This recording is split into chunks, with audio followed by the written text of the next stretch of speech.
44절로 나사로의 사건이 이제 일단락이 되고, 이제 45절부터는 이제 장면이 바뀝니다. 마리아에게 와서 예수께서 하신 일을, 이 일은 지금까지 우리가 살펴본 병들었던 나사로가 죽게 되었고 죽은 지 나흘 만에 다시 살아나는 이런 모든 일들을 보고 많은 유대인들이 예수님을 믿었습니다. 근데 그 믿는 사람 중에 일부분은 46절에 바리새인들에게 가서 예수께서 하신 일을 다 그대로 알려주었습니다. 자, 그 결과 47절부터 48절에 이 일을 들은 사람들이 이제 그 반응을 이제 기록하고 있습니다. 47절에 이제 공회 회의를 이제 사내들인 이제 유다를 이제 통치하는, 우리식으로 얘기하면 국회의원 같은 그런 정치 지도자들이 다 모였습니다. 그리고 의논을 합니다. 이 사람이 많은 표적을 행하니 우리가 어떻게 하겠느냐. 자, 이 표적, 이런 표적, 나사로뿐만 아니고 다른 많은 표적을 행했으니까 이 일을 어떻게 다뤄야 되느냐. 그렇게 회의를 하는 거죠. 자, 그 회의를 통해서 결론이 뭐냐면 이 예수님의 하신 일들을 이 유대인들은 어떻게 받아들이냐, 그게 나와 있습니다. 먼저 오늘 본문에 있는 내용을 잠깐 정리하고 넘어가면 좋겠습니다. 자, 이 사람들의 결론이 뭐냐면 48절에 만일 예수님을 그대로 두면 모든 사람이 그를 믿을 것이요, 또 그렇게 되면 로마인들이 와서 우리 땅과 민족을 빼앗아 가리라, 그렇게 얘기합니다. 그래서 49절에 그 중에 한 사람, 그의 대제사장인 가야바가 무슨 얘기를 하냐 하면 50절에 한 사람이 죽어서 온 민족이 망하지 않게 하는 것이 더 유익되다. 그 얘기 뭡니까? 예수님을 죽여야, 후환을 없애야 우리나라가 안정이 된다. 왜 예수님의 이런 표적을 통해서 왜 예수님을 죽여야 된다고 생각할까요? 그리고 성경에 보면 로마가 우리 땅과 우리 민족을 빼앗아 갈 거다, 이렇게, 왜 이렇게 해석을 할까요? 많은 표적을 일으키니까 유대인들은 예수님이 하나님의 아들 또는 하나님의 선지자, 하나님이 우리에게 보내주신 메시아라고 믿게 되는 거예요. 자, 믿게 되면서 어떤 생각이 일어날까요? 예수가 뭔가 할 거다. 자, 그러면 로마 사람들의 눈에 보면은 반란을 일으키는 거죠. 예수가 유대인의 왕으로 등극을 하면 태양이 두 개가 있을 수는 없으니까 이제 이 사람들이 반란을 일으켜서 예수를 왕으로 해서 로마에게 항거를 하겠구나 해가지고 이제 군대를 보내가지고 유대 사람들을 죽일지 모르니까 아예 한 사람 예수만 없어지면 그런 일은 안 생길 거다, 이렇게 해석을 하는 거예요. 그죠? 자, 예수님의 표적을 보고 죽이자, 이렇게 결론을 내리는 거예요. 오늘 성경 본문에는요, 표적을, 어떤 사건을 바라보는 두 가지 시각이 있습니다. 첫 번째 시각은 바로 이 유대인들이 가지고 있는 시각이에요. 예수님의 표적을 보고 야, 우리가 위험하게 되겠다, 안 되겠다, 예수를 죽이자, 이렇게 해석을 하는 한 시각이 있고, 자, 그 다음에 49절에 대제사장 가야바가 예수를 죽이자 하는 이 사건을, 이 말을, 이 가야바 나쁜 놈, 믿음 없는 놈, 예수님을 죽인 놈, 뭐 이렇게 해석하지 않고 51절에 이 가야바의 이 말을 해석을 합니다. 요한은 어떻게 해석하냐 하면 이 말은 스스로 함이 아니요 그 해의 대제사장이므로 예수께서 그 민족을 위하시고 또 그 민족만 위할 뿐 아니라 흩어진 하나님의 자녀를 모아 하나가 되게 하기 위하여 죽으실 것을 미리 말함이러라. 뭡니까? 하나님이 하실 일을 가야바가 미리 얘기한 거다. 자, 잘 보세요. 잘 생각해 보세요. 이렇게 해석을 하는 이 요한은 가야바의 말을 이렇게 기록을 하고 있어요. 요한은 이렇게 해석을 한 거죠. 자, 그러면 일반적으로 생각해서 가야바는 하나님이 하실 일을 미리 알고 예수를 죽이자 이랬을까요? 아니면 예수가 미워서 놔두면 나중에 우리 민족이 위험에 처할까 봐 겁이 나서 죽이자 그랬을까요? 후자죠. 가야바는 하나님이 하실 일 이런 게 전혀 관심이 없어요. 믿음도 없고 나 살기 위해서 내가 편안하려고 예수님이 미워서 문제를 많이 일으키고 사람들이 예수님을 따르는 사람들이 많으니까 그냥 미워서 죽이자 그렇게 한 거예요. 그러면 이것을 그대로 받아들이면 우리는 어떻게 원래 이해해야 됩니까? 이 가야바 나쁜 놈, 대제사장, 신앙 영적인 지도자인데도 영적인 세계를 알지 못하고 사람의 생각을 하고 사람의 일을 하려고 하고 그리고 하나님의 아들 예수를 죽인 나쁜 놈, 이런 놈은 지옥 가야 돼, 뭐 이렇게 얘기할 거예요. 그죠?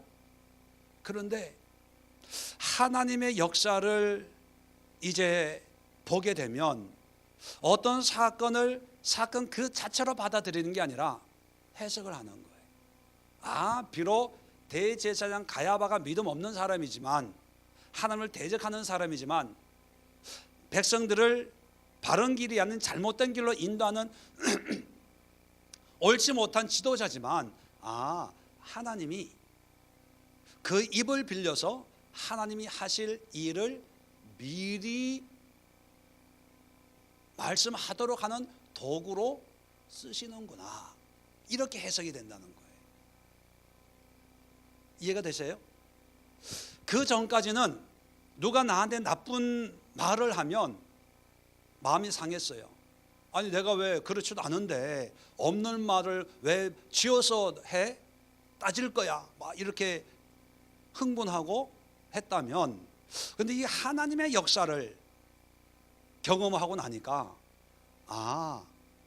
그 사람이 나에 대해서도 아무것도 모르는데도 그렇게 얘기한 걸 보면 그 말을 듣고 그 말 속에 내가 참고해야 될 어떤 의미가 있지 않을까.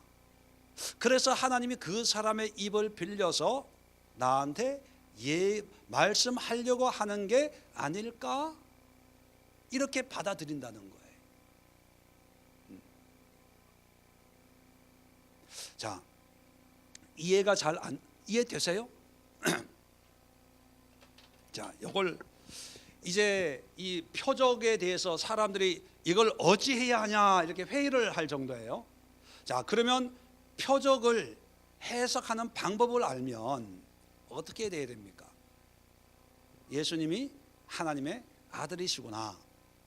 우리가 지금 로마의 식민지 아래에 있지만 이 예수님을 중심으로 해서 우리가 하나님을 믿고 하나님을 섬기면 비록 로마가 아무리 강할지라도 하나님이 우리와 함께 하지 않을까, 뭐 이렇게 믿음으로 신앙적인 어떤 결론이 내야 되는데, 자, 예수님을 보면서 누구를 먼저 생각하는 거예요? 나라와 민족을 생각하는데, 사실 나라와 민족을 생각하는 게 아니라 내면은 누구 먼저 안위를 챙기는 거예요. 왜 대제사장이니까, 지도자들이니까. 막말로 북한에 전쟁이 나면 누가 제일 먼저 죽어요? 정치인 뭐 이런 사람들, 경찰 이런 사람들이 먼저 죽죠. 그러니까 전쟁이 나면 안 된다는 게 뭐냐면 권력 있는 사람들, 돈 많은 사람들, 이런 사람들이, 그런 사람들이 나와가지고 나라를 지켜야 됩니다 하는 게 사실은 자기 이 기득권을 지키려고 하는 거예요. 우리 같은 사람은 잃어봐도 이거 새 들어 사는 건물밖에 없어요. 보증금 받고 나가면 끝이에요. 그런데 빌딩 짓고 뭐 이런 사람들은 전쟁하면 큰일 나거든요. 그러니까 나라를 지키자. 그래 자기 아들들은 군대 안 보내. 예. 그렇잖아요. 다 외국에 보내고 뭐 다 그렇거든요. 그러니까 예수님의 표적으로 해석하는 게 아니라 현 상황으로 해석해 버리는 거예요. 현 상황으로 해석해 버리니까 그 표적의 의미와는 전혀 다른 일을 하게 되는 거예요. 이제 표적의 의미는 예수님이 하나님의 아들이다, 이것을 얘기해 주는 사인이 표적이라 그랬어요. 그러면 예수님이 하나님의 아들이에요. 그럼 우리가 그 예수님을 믿어야 되는 거예요. 그리고 그 예수님을 따르는 거예요. 그게 목적이에요. 그런데 그 해석을 잘못하니까 그 예수님을 어떻게 하자고 결론을 내려요? 죽이는 거예요. 이게 무서운 거예요. 똑같은 현상인데 하나님은 나를 믿어라, 나를 따르라 이렇게 말씀하시는데 똑같은 걸 보고 사람들은 예수를 죽이자. 얼마나 무섭습니까? 천국과 지옥이 왔다 갔다 하는 거예요.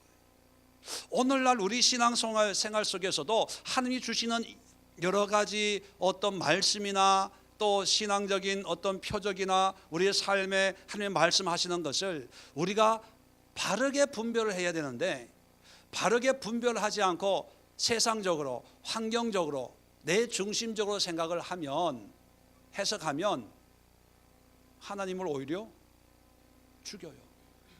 성령을 거역하는 일을 한다니까요. 오히려 하나님의 일을 한다고 말은 하지만 하나님 대적하는 일을 하게 된다는 거예요.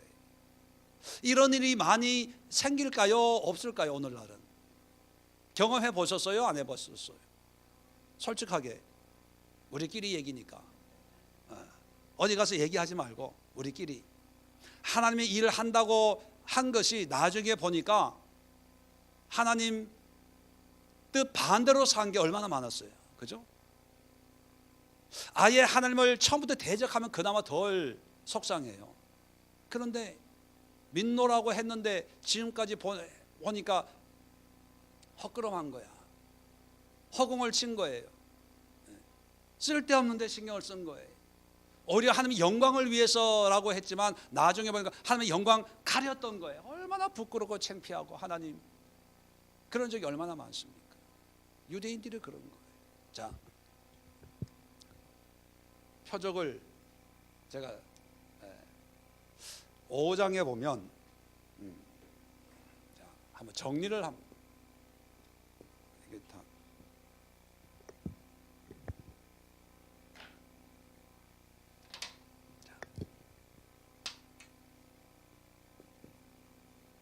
5장에 어떤 사건이 있었습니까?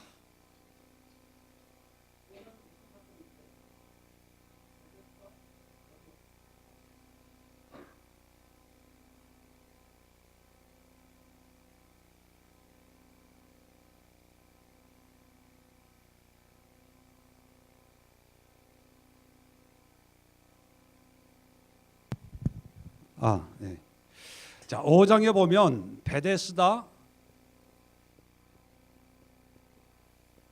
38년 된 병자가 있고, 자 6장에 오면 오병이어 기적이 있고,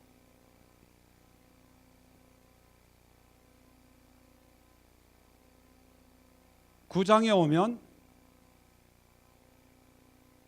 날 때부터 소경된 사람, 소경 얘기가 있고, 11장에 오면 무슨 얘기, 누구 얘기가 있어요?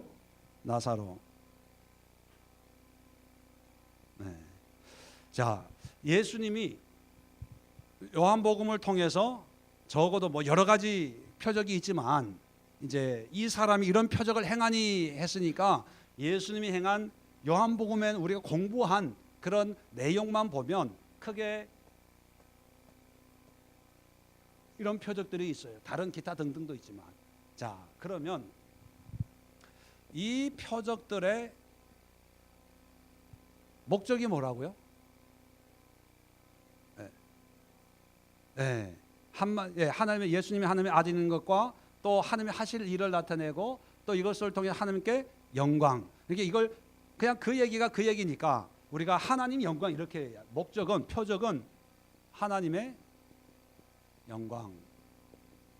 자, 베데스다 38년 된 사람이 병 걸렸다가 나은 그 목적이 뭐라고요? 하나님의 영광을 돌리기 위해서.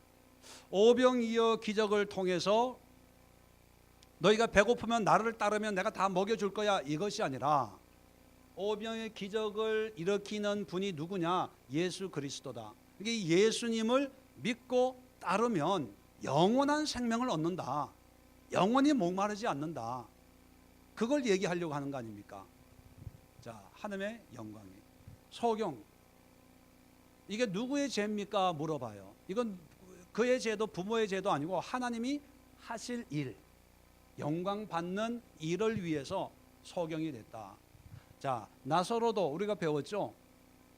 뭐 하기 위해서 이런 병이 걸렸다고요? 하나님의 영광과 예수님이 하나님의 아들인 것을 믿게 하기 위해서. 한마디로 똑같아요. 모양은 다르지만 목적은 하나예요. 내가 편하게 살기 위해서, 내가 정상인으로 살도록 하기 위해서, 내가 배 고픈 문제를 해결하기 위해서, 내가 건강한 삶을 살기 위해서 하나님이 고쳐주시는 게 아니고 이걸 통해서 하나님이 드러나고 예수님이 드러나도록 하기 위해서 이런 표적을 보여준 거예요. 자, 그런데 자, 하나님의 영광이 있어요. 자, 그 다음에 문제는 어떻게, 방법이 뭐예요? 어떻게 하나님의 영광을 드러내게 했나요?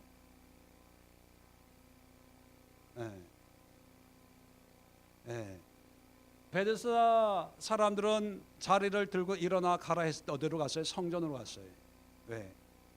집으로 가는 게 제일 급한 거 아닐까요? 이 기쁜 소식을 가족들한테 알려주는 것이 제일 급할 텐데 성전으로 갔어요. 자, 이걸 우리는 믿음이다, 이렇게 신앙 믿음. 오병이어도 어떻게 문제 해결했나요? 어린아이가 가져다주는 도시락, 물고기, 떡 5개하고 물고기 2마리로 믿음으로 이게 얼마나 되겠삼나이까 하면서 갖다 드렸어요. 자, 소경도 베데스다 연못에 가가지고 씻으라. 아니, 연못에 씻는다고 눈이 뜨여질까요? 그 베데스다 연못 물은 아무 의미가 없는 거예요. 믿음을 요구하는 거예요. 자, 나사로 계속해서 예수님이 말씀하는 게 뭐예요? 나를 믿으면 죽어도 살겠고, 너희가 이것을 믿느냐? 내가 이것을 행하는 것은 너희로 믿게 하려 함이라. 계속 믿음을 요구하는 거예요. 자,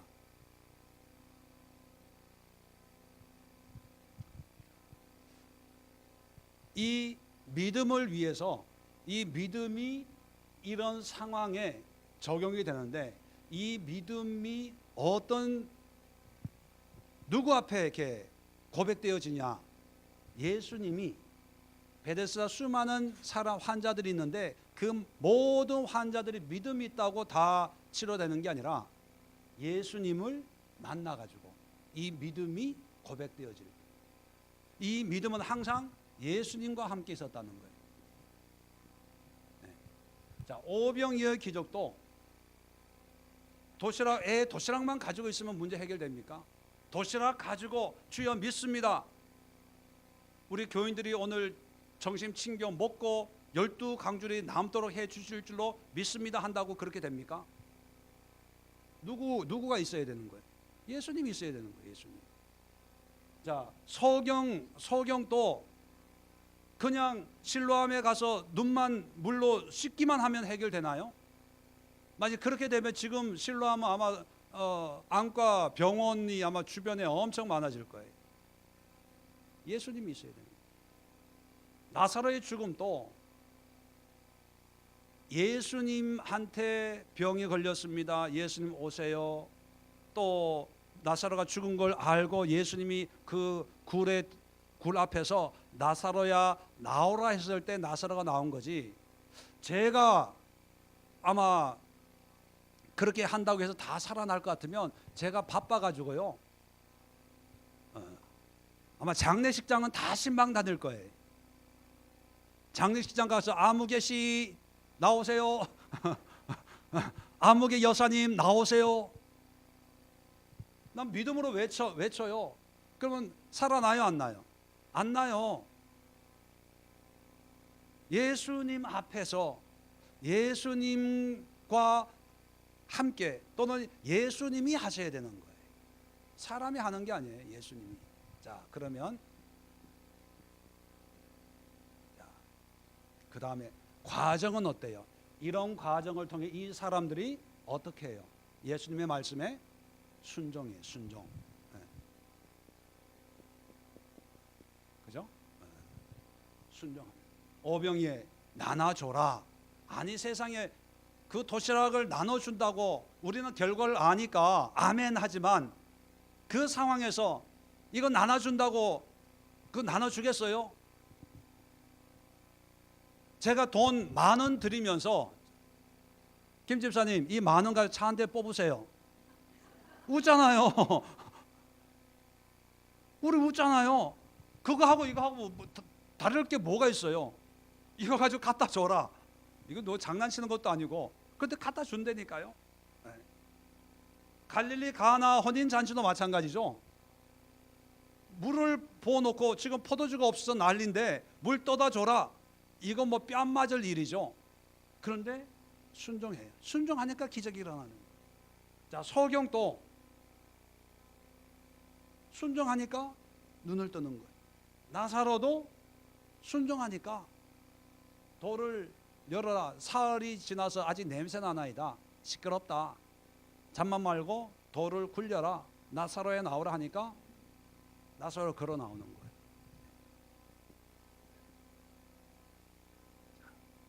그러면 이렇게 해서 결과가 달라졌어요. 자, 그러면 이것의 의미는 뭘까요? 이 베데스다의 사건을 통해서 결론은 뭡니까? 결론은, 이걸 통해서 야, 이 사람 당신은 너무 복받은 사람인데 이 사람을 지켜 세우는 것이 아니라, 이런 베데스다 38년 연못가에 있던 사람을 살리신 예수님을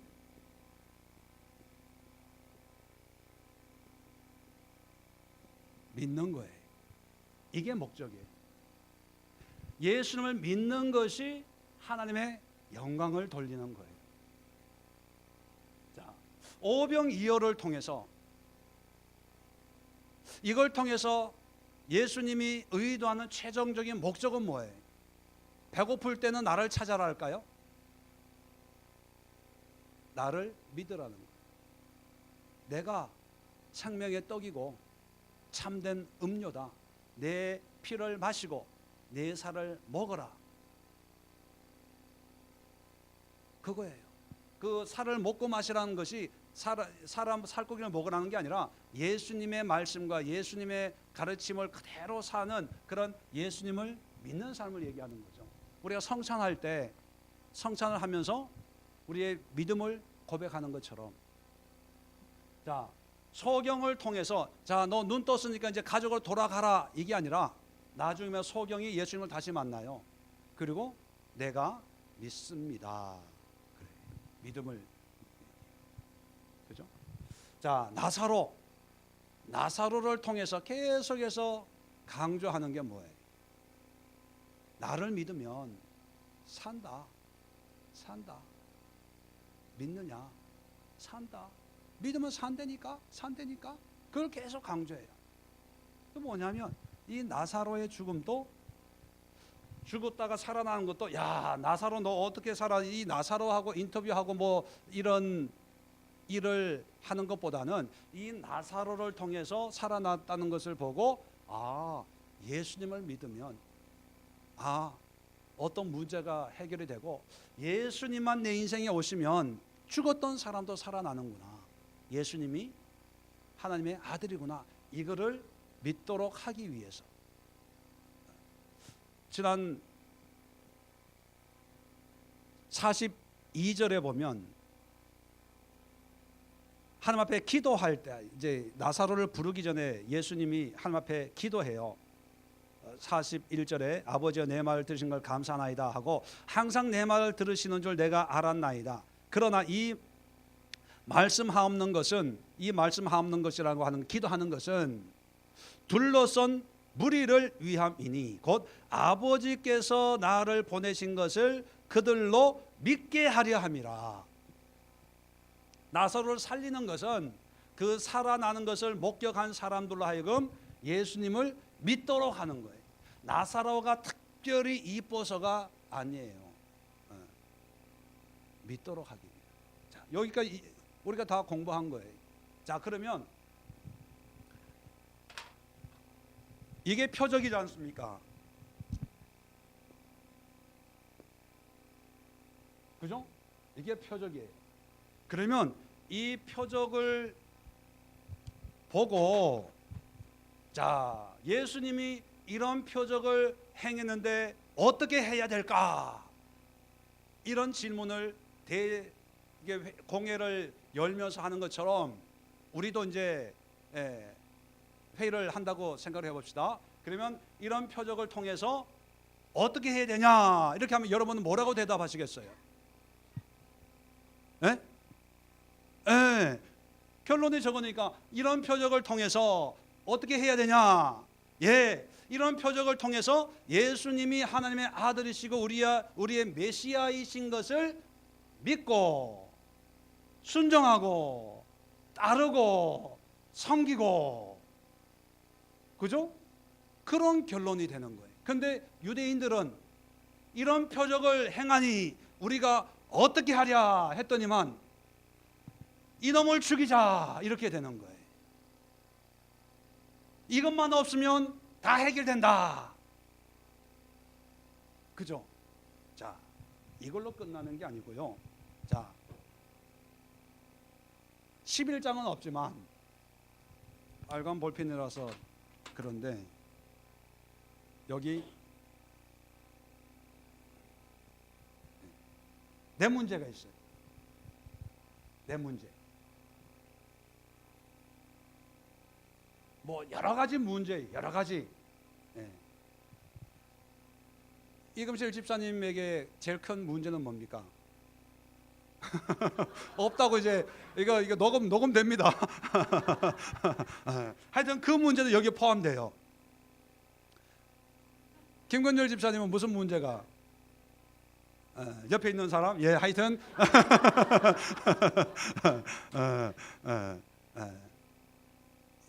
이미영 집사님의 문제는 너무 많어. 자기 문제, 자기. 달라졌어.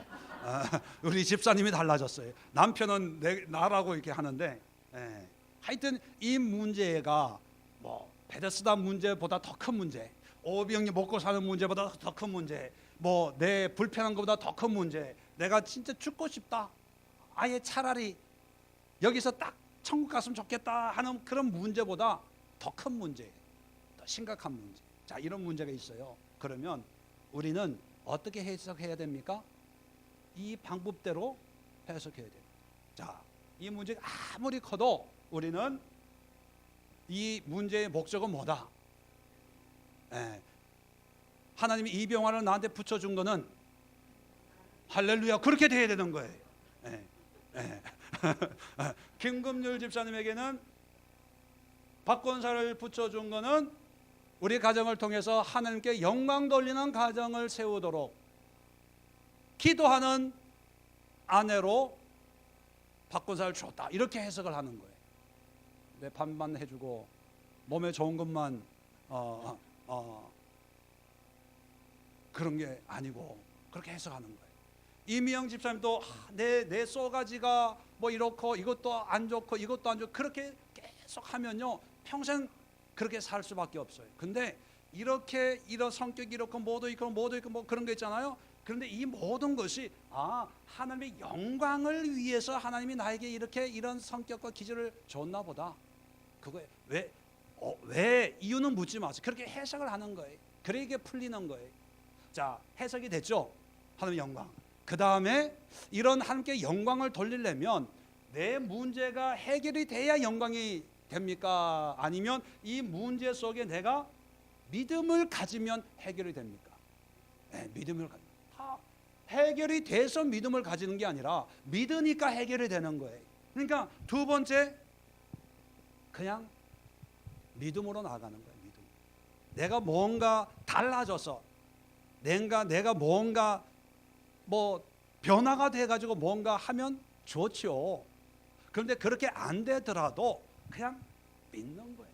오전에 설교한 것처럼 예수님이 나에게 가장 좋은 선물이고 예수 그리스도가 유일한 나의 재산이다. 그렇게 믿어버리는 거예요.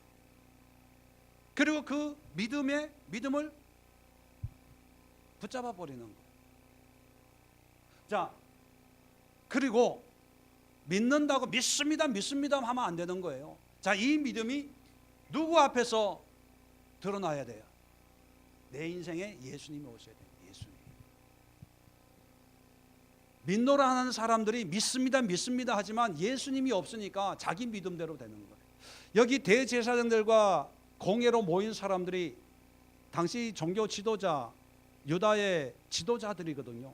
그 얘기는 뭐냐면 하나님에 대한 지식이 없는 사람들이 아니라는 거예요. 누구보다 똑똑하고 누구보다 신앙심이 그 당시에 어떤 신앙적인 걸로 좋은 사람들이에요. 그런데 그들도 여호와 하나님을 믿느냐 물어보면 다 믿는다 그래요. 다 믿어요. 믿음으로 안식일 지키고 믿음으로 절기 지키고 믿음으로 금식하고 믿음으로 11조 드리고 믿음으로 다 하는 사람들이에요. 누가 없어요? 예수님이 없는 율법이네. 율법. 했냐 안 했냐, 지켰냐 안 지켰냐. 이 모든 하나님의 영광이, 그리고 우리의 믿음이 누구를 통해서 이루어지나? 예수님을 통해서 이루어지는 거예요. 그래서 예수 그리스도가 우리 삶에 오셔야 돼요. 내 인생에 오셔야 됩니다. 비록 내가 나사로처럼 죽었어요. 썩어 문드러졌어요. 냄새가 났어요. 회복의 여망이 없어요. 그런데도 예수님이 가까이도 아니고 돌로 막혀 있는, 사람의 힘으로는 열 수 없는 그런 막혀 있는 그런 상황에 그 돌 바깥에 있어요. 그래도 예수님이 오셔야 기적이 일어난다는 거예요. 많은 사람들이 믿음을 얘기하지만 예수님과 상관없는 믿음을 얘기하니까 역사가 일어나지 않고 변화가 일어나지 않고 하나님의 영광이 드러나지 않는 거예요. 철저하게 모든 것이 예수 그리스도 앞에서 이루어져야 되는 거예요. 오병이어 기적도, 베데스다 연못가도, 소경에 나면서부터 소경된 사람도, 죽은 나사로도, 그리고 우리의 모든 문제도 다 예수 그리스도 앞에서 우리의 믿음으로 함께 영광이 되는 거예요. 자, 예수님이 우리에게 오셨어요. 그 다음에 우리가 해야 될 게 뭡니까? 이제 순종하는 거예요. 어떤 사람들은 믿음만 믿습니다. 그런데 순종을 안 해. 믿음은 해야 되잖아요. 믿음이라는 것은 명사형이 아니라 동사거든요. 동사라는 것은 믿는다는 것은 그렇게 순종해서 산다는 의미예요. 믿음은. 그런데 우리가 가지고 있는 믿음은 명사형으로, 개념으로, 상태로 믿는 상태, 믿고 있는 상태. 그렇게 하나님을 믿습니까? 예, 믿습니다. 지금 믿고 있다는 거예요. 근데 성경을 보면 믿음이란 항상 동사의 의미예요. 믿으면 순종해라. 홍해를 건널 때도 언약궤를 맨 제사장들에게 요단강에 들어가라는 거예요. 그러면 갈라지겠다는 거예요. 처음부터 갈라놓고 그냥 가라면 쉽잖아요. 그러면 처음부터 갈라놓고 들어가라 그러면 믿음이 필요해요, 안 해요?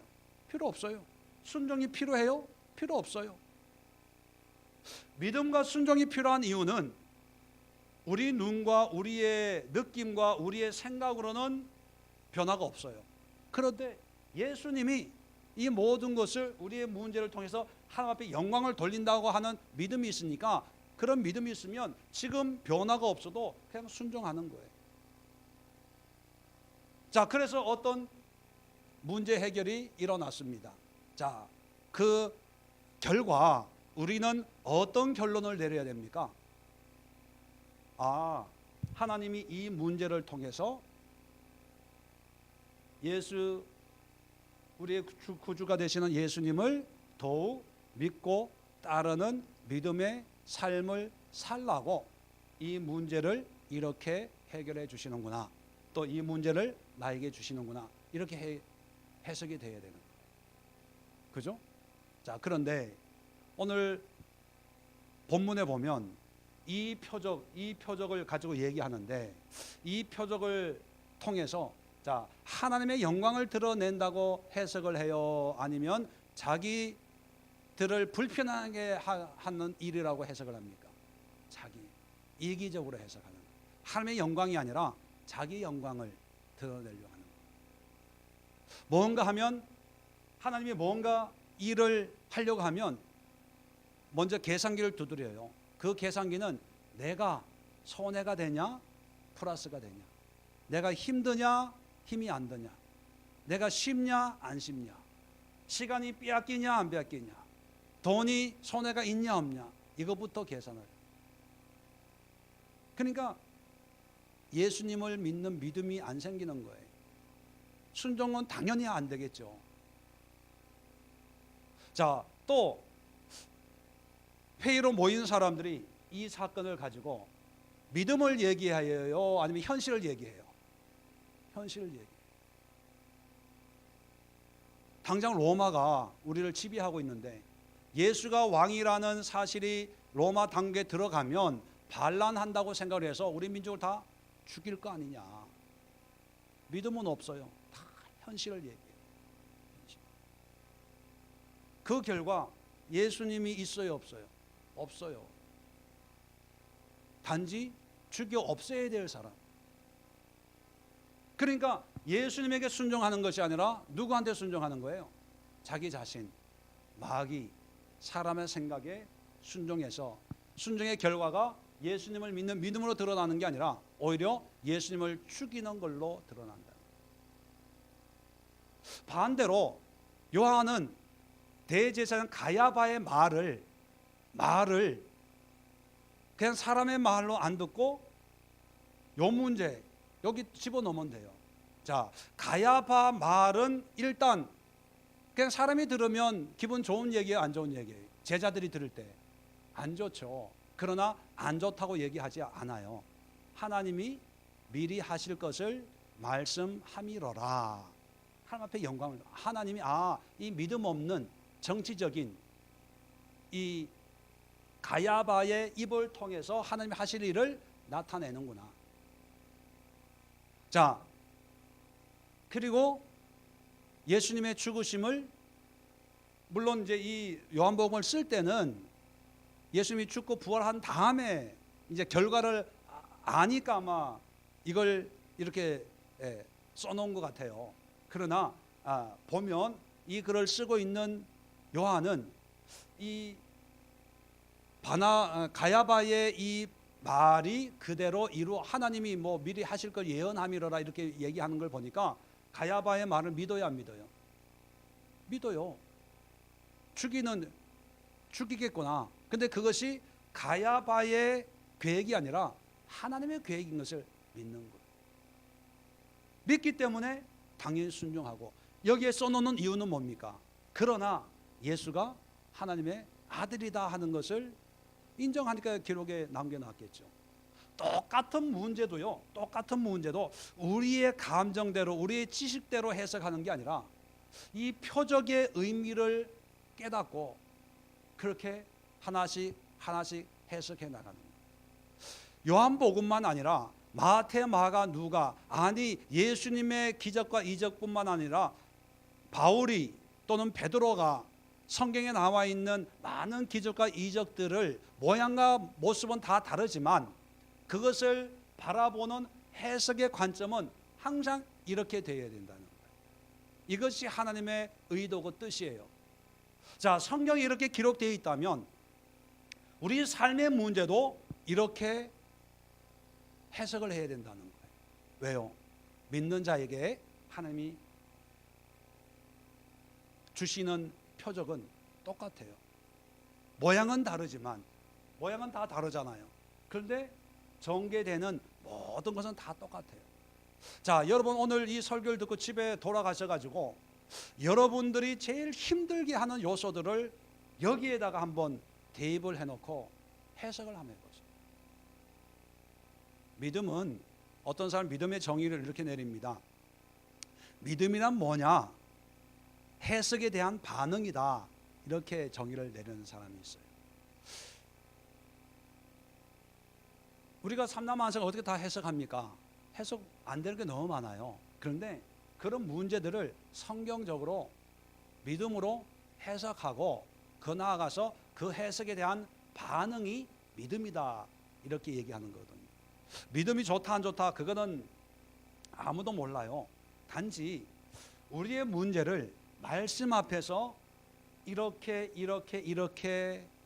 해석을 해서 내 문제가 하나님께 영광을 돌리기 위해서 내가 믿음과 순종을 훈련시키기 위해서 이런 문제를 주었다라고 해석이 되면 그 해석에 대한 반응, 내가 어떻게 해야 될 것인가, 이 문제를 어떻게 취급할 것인가, 거기에 대한 반응이 진정한 우리의 믿음의 분량 또는 수준이라는 거예요. 말로 아무리 그냥 앉아서 믿습니다, 아멘, 할렐루야 한다고 그게 다 믿음이 아니라는 거예요. 자, 그래서 진정한 믿음의 척도를 여러분의 문제를 집어넣어 가지고 바리새인들처럼 자기 중심적으로 자기의 안위를 위해서 현실적인 문제로 해석할 것인가. 그래서 이 사람은 이게 나쁘고 이것 때문에 내게 힘들고 이것 때문에 돈을 얼마나 쓰고 손해가 얼마나 막심하고 이게 아니라 내 문제가 너무 힘들고 어렵지만 이것은 하나님의 영광, 하나님의 하실 일을 드러내기 위해서 나에게 이 문제를 주었구나. 그렇다면 이 문제를 내가 예수님을 믿는 믿음으로 예수님의 말씀에 순종하자. 그리고 이 문제는 신앙의 걸림돌이 아니라 예수님을 더욱 믿도록 하는 하나님의 사인이구나. 내가 이런 문제가 있기 때문에 내가 더 기도하고, 이 문제이기 때문에 내가 더 헌신하고, 이 문제이기 때문에 더 내가 순종해서 하나님을 믿음으로 따라야 되겠구나. 이런 결론이 나오고 그 결론에 이제 말씀으로 돌아가는 거예요. 기도하는 자리로 돌아가는 거예요. 예배의 자리로 돌아가는 거예요. 순종의 자리로 돌아가는 거예요.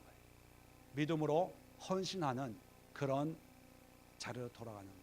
그래서 이 문제 사랑해라. 그러면 사랑하는 거예요.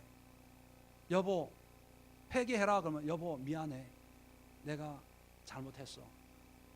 앞뒤 따지지 않고 하나님을 따르는 게 목적이기 때문에 여보 미안해. 내가 너무 교만했나 봐. 모르면서 너무 설쳤나 봐. 당신이 우리 가정의 가장으로 하나님이 세우셨는데 내가 그것도 모르고 큰 소리를 쳐서 미안해. 용서해줘. 그럴 때 나는 그렇게 하기 싫지만 그렇게 할 때 나는 힘들지만 누가 영광 받아요? 하나님의 영광. 이게 목적이에요. 이 문제의 목적은 다시 말합니다. 좀 죄송한 얘기지만 하나님은 이 문제 해결하기 위해서 이 문제를 준 게 아니에요. 이 문제를 통해서 하나님의 영광을 드러내기 위함이에요. 그러니까 이 문제가 해결되든 안 되든 그거는 상관이 없어요. 이 문제를 통해 내가 영광을 돌리면 되는 거예요. 성경에는 이 문제가 다 해결이 돼서 해피엔딩으로 끝나서 우리는 자꾸 어떤 상황의 변화에 기대를 걸게 해요. 근데 말씀드렸죠. 표적은 문제 해결 받았냐 안 받았냐가 중요한 게 아니라 그 표적의 의미, 사인, 그 의미를 깨닫는 게 중요한 거라 그러죠. 표적의 의미는 하나님의 영광. 그러니까 내가 낮아지고 내가 죽고 내가 조롱당하고 내가 짓밟혀도 그걸 통해 하나님의 영광이 된다면 우리는 기쁨으로 그렇게 살아낼 수 있어야 돼요. 그게 믿음이에요.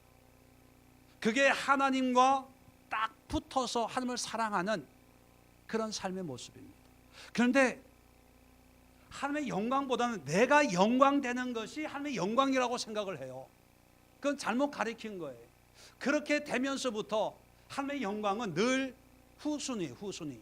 내가 잘되고 내가 편하고 내가 뭔가 사람들한테 보여줄 수 있는 그런 모습이 되어야 이 모든 것이 하나님이 주신 은혜입니다 할 때 하나님의 영광을 받는다고 착각하게 만들어요. 사실 그것은 내가 영광 받는 거예요. 내가 말로는 하나님의 영광이라고 하지만 하나님의 영광을 내가 도둑질하는 거예요.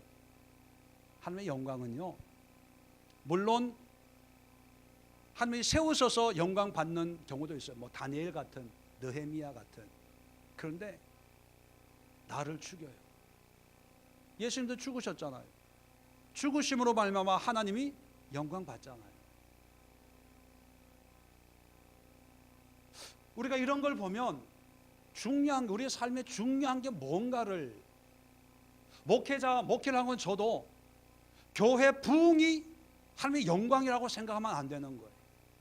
오히려 내가 믿음으로 예수를 위해서 순종하다가 망해도 그건 실패가 아니라 그것이 하나님의 영광이면 그것이 함께 영광 돌리는 성공적인 목회를 하는 거예요. 그렇게 돼야 되는 거예요. 그런 마음으로 사역을 할 때 하나님이 교회를 부흥시켜 줄 수도 있어요. 그걸로 하나님의 영광이 되니까. 외부로 보여지는 모양과 모습 여기에 신경 쓰지 마시고 이런 걸 보면서 하나님이 이런 걸 통해서 하나님의 영광을 위해서 나로 하여금 예수님을 믿고 순종하는 삶을 통해 하나님의 영광을 돌리게 하기 위해서 이 문제를 주었구나. 그렇게 해석을 할 수 있어요. 그게 안 되면 대제사장 같은 이런 유형의 수많은 말로는 그리스도인이라고 하는 사람들이 얼마나 많이 배출이 되는지 몰라요. 말로는 뭐 못할 게 없어요. 그런데 그게 다 하나님은 날마다 십자가에 못 박는 그런 일. 여러분 집에 가서 한번 정리를 한번 해보시고 그 모든 문제의 결론을 한번 내려보시고 그 결론에 한번 믿음으로 순종해 보세요. 그걸 통해 함께 영광을 돌리는 길을 한번 고민해 보는 오늘 저녁이 될 수 있기를 주님의 이름으로 부탁을 드립니다. 기도하겠습니다.